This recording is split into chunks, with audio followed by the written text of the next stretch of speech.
Barakatah Yahweh, Barakatah Yahweh Shah, Barakatah Yahweh, Barakatah Yahweh Shah.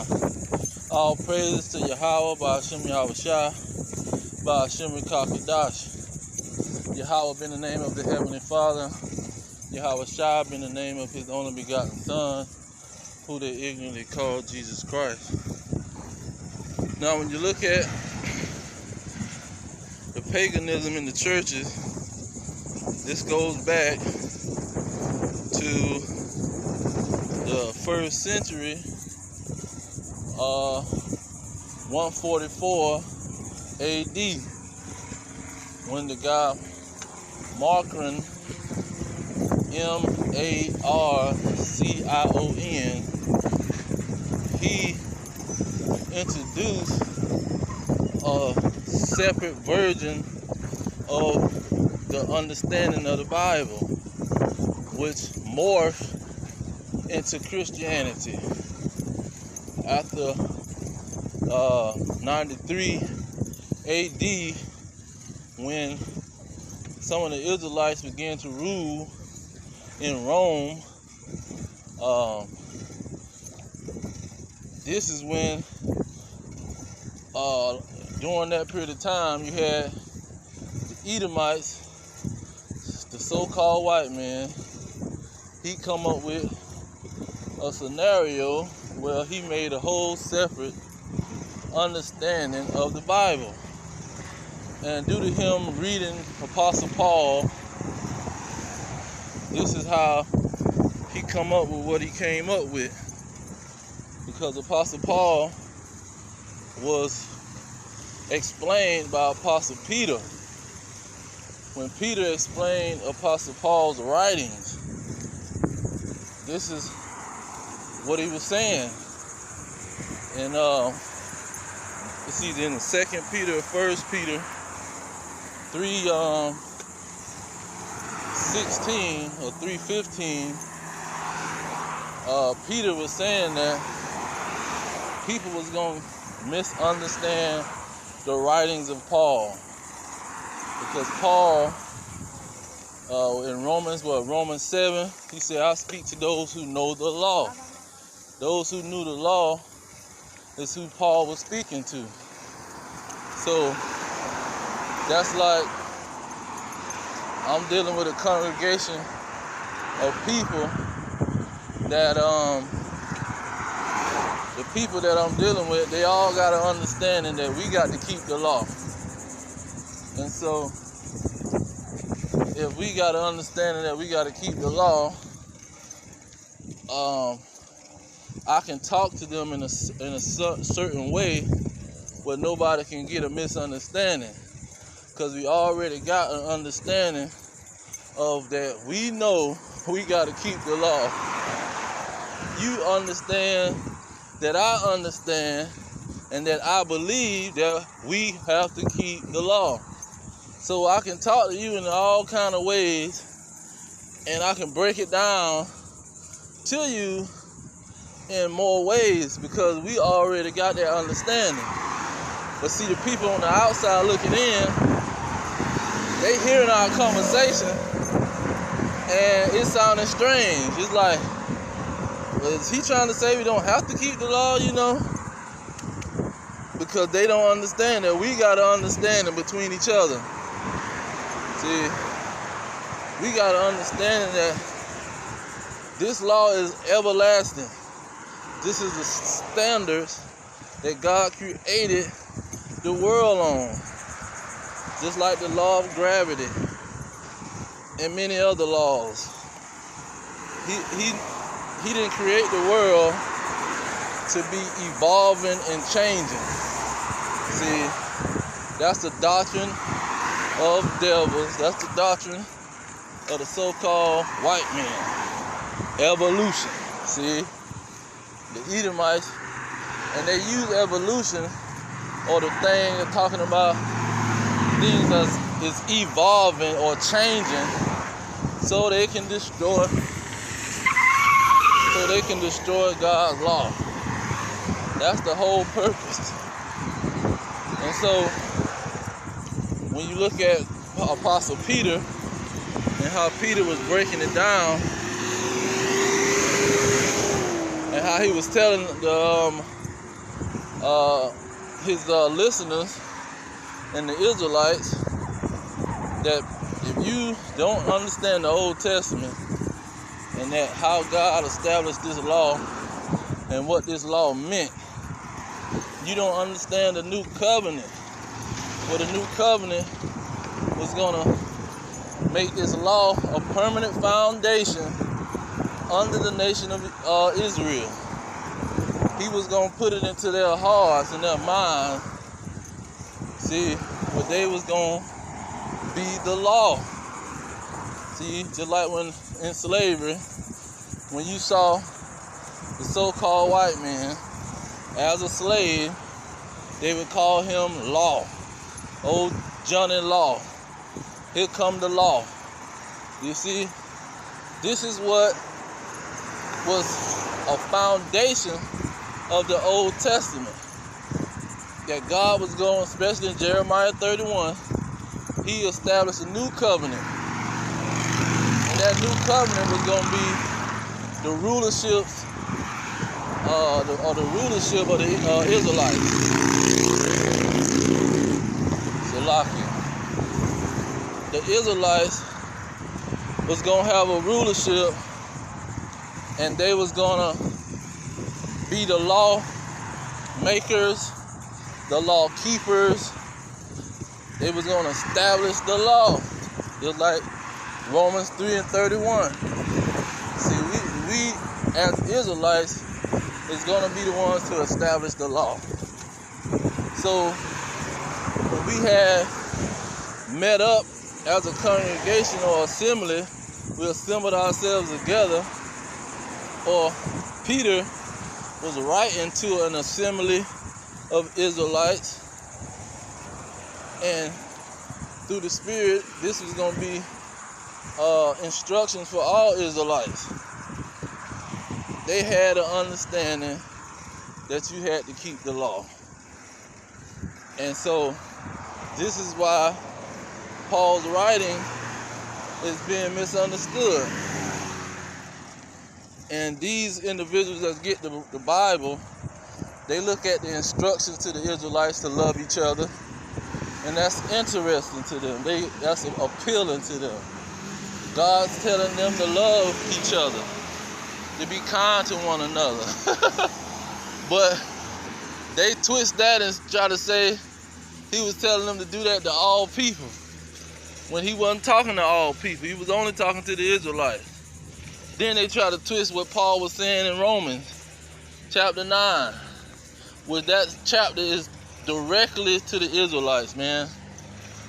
It clearly say to the Israelites in many places, and especially chapter 9, when Paul quoted Hosea, the 1st chapter, verse 10, when Paul quoted Isaiah, the 10th chapter, around about the 20th verse, saying that this is what Isaiah was talking about concerning Israel, talking about the Gentiles and the Jews, the 3 tribes and the 10 tribes. This is what he was talking about in Hosea, that Judah and Israel would join themselves together, would gather together in the last days. See, it was a clear situation when it came to the Israelites.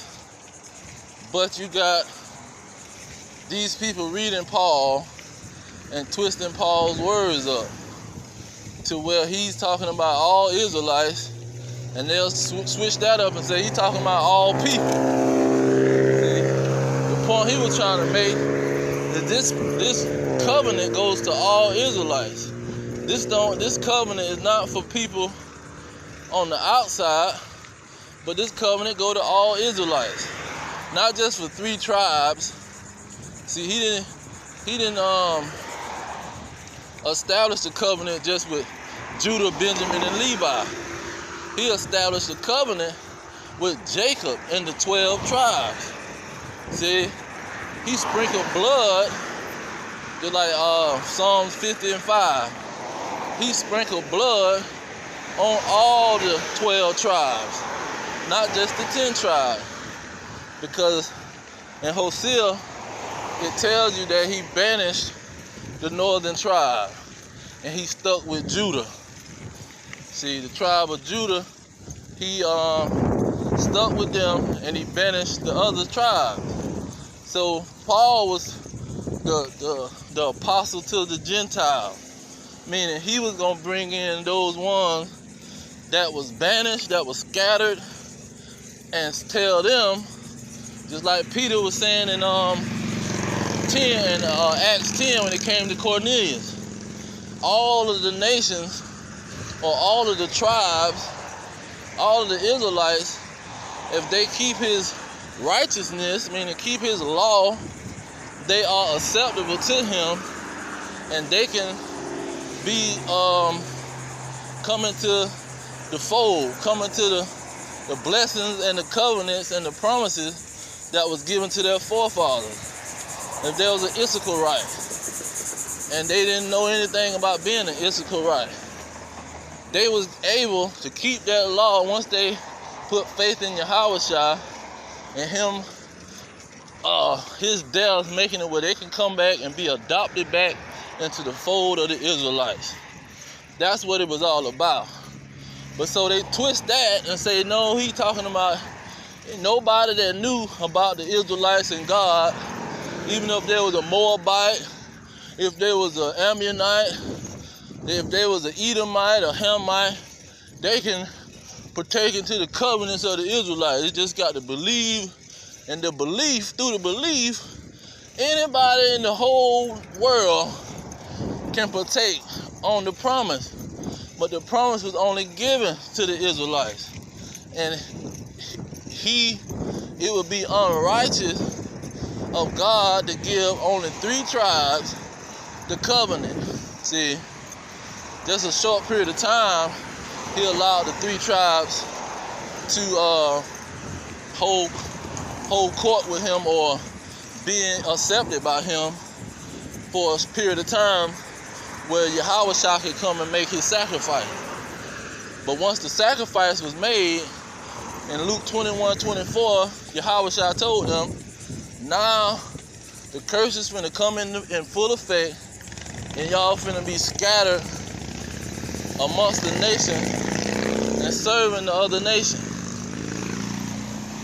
You see, it's not finna be where only 3 tribes is in the land. No tribe is gonna be in the land. All of the tribes is gonna be banished out of the land, and that oath of a curse that Moses laid down is gonna kick in, and all of y'all gonna be either put to death or taken away in slavery. And so this is how they twisted up the word, because he was not telling these other nations that they can come into a promise, because when you make a promise, you can't change the promise. See, he never changed the promise. But the Jews was acting like he changed the promise. They were saying that these people were Gentiles just because they not keeping the law. And they weren't trying to tell the people that they was Israelites and that they could come back and keep the law.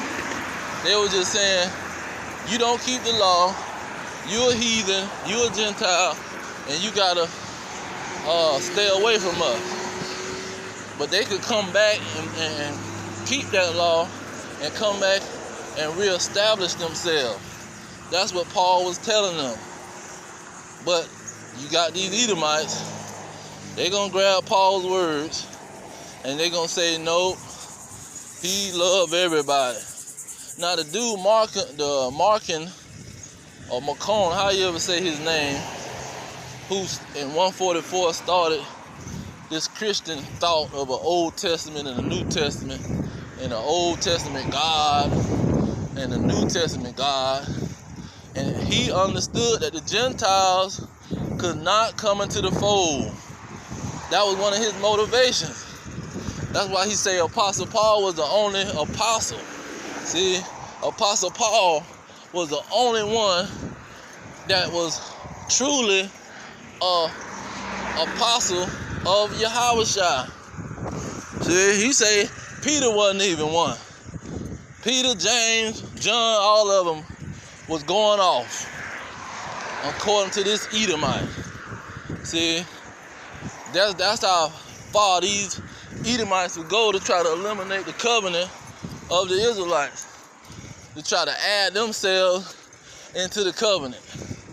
See, and so once he did that, it spread all through the Roman Empire. Even though he was being challenged, and he was eventually challenged, and they accepted him back because they was being crooked anyway. They just didn't want to make it so obvious. See, so before he died, he was trying to find out a way to bring his doctrine to the masses, but he didn't have to find a way. All of the rest of the Edomites joined his mission. They joined what he was trying to do. You see? And so this is how Christianity was formed. This is why they hanging on every word that Paul say. See, they not the first people that hang on every word that Paul say. They not the first people that believe that Apostle Paul is the only person you're supposed to listen to. When Peter say this is for a holy nation and a generation, a specific race, nah, Apostle Peter going off. Or y'all misunderstanding Peter. He don't mean that. When James say this is for the 12 tribes. See, this letter I'm writing is for the 12 tribes. Nah, James, he going off. When John said you gotta keep the commandments if you love God, nah, John, you going off.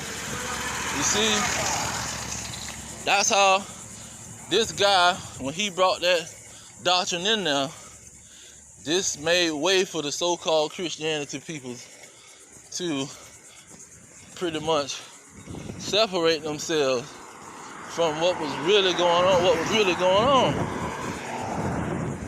You see? And it's not a coincidence in these last days. It's being revealed on a broad scale. And so you got these so-called Christian Negroes, blacks and Hispanics, Native Americans. They thoroughly is being indoctrinated with this Edomite doctrine. This Edomite Macronite. They call them Marcionites or some crap. This is who these peoples are. They follow the doctrine of that Edomite that made up some crazy story about a crazy God of the Israelites versus a new God that so-called Jesus was following. That's nothing like that God. That's battling against that God. You see? Because the Israelites, the prophets standing up and telling them that the Old Testament, everything in the Old Testament still stands. And they saying, no, it don't. That's not the God we serve. That's not my Jesus. See, because they following the guy who created another Jesus or another Messiah. That's who they following. That's why you hearing the statement, not my Jesus, because it's a whole nother person. It's a whole nother doctrine. See, it's a whole nother setup that's going down.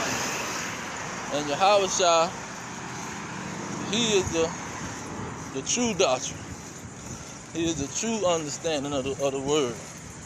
See, that's why the Lord set up this strong delusion because you had a truth and then you had a false truth. And these individuals, that's a part of the 2/3. This is what he set up these people for, so they can believe in this false doctrine. But I'm going to leave it there. All praise to Yahweh, Shem Yahweh Shah, Shem Kakadash. Double honor to the elders pushing the truth. Peace to the elect worldwide. Our kingdom is at hand. Shalom.